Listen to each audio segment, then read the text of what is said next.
বরিশালের মেহেন্দিগঞ্জে advocate M Helal উদ্দিনের আমন্ত্রণে নদী ভাঙন পরিদর্শনে পানি উন্নয়ন বোর্ডের কর্মকর্তারা। বরিশালের মেহেন্দিগঞ্জ থেকে HM আনিসুর রহমানের পাঠানো তথ্য ভিডিওতে দেখুন বিস্তারিত। বরিশালের মেহেন্দিগঞ্জে ক্রমাগত নদী ভাঙনে বিপর্যস্ত মানুষের দুঃখ কষ্টের চিত্র সরেজমিনে দেখতে মেহেন্দিগঞ্জের কৃতি সন্তান সহকারী attorney general advocate M Helal উদ্দিনের আমন্ত্রণে পরিদর্শনে আসেন পানি উন্নয়ন বোর্ডের ঊর্ধ্বতন কর্মকর্তারা।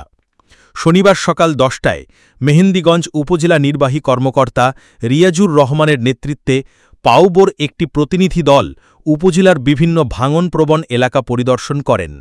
বিশেষ করে মেঘনা, কালাবদর ও তেঁতুলিয়া নদীর তীরবর্তী বিপজ্জনক অংশসমূহ ঘুরে দেখেন তারা।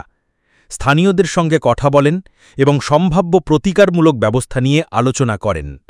নদী ভাঙনে ক্ষতিগ্রস্ত এলাকাবাসীর দীর্ঘদিনের দাবির পরিপ্রেক্ষিতে এলাকাবাসীর নজর কাড়তে নিরলসভাবে বরিশাল ৪ আসনে কাজ করে যাচ্ছেন।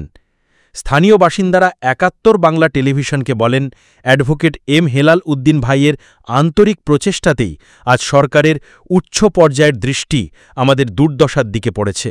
আমরা দ্রুত কার্যকর প্রতিকার চাই।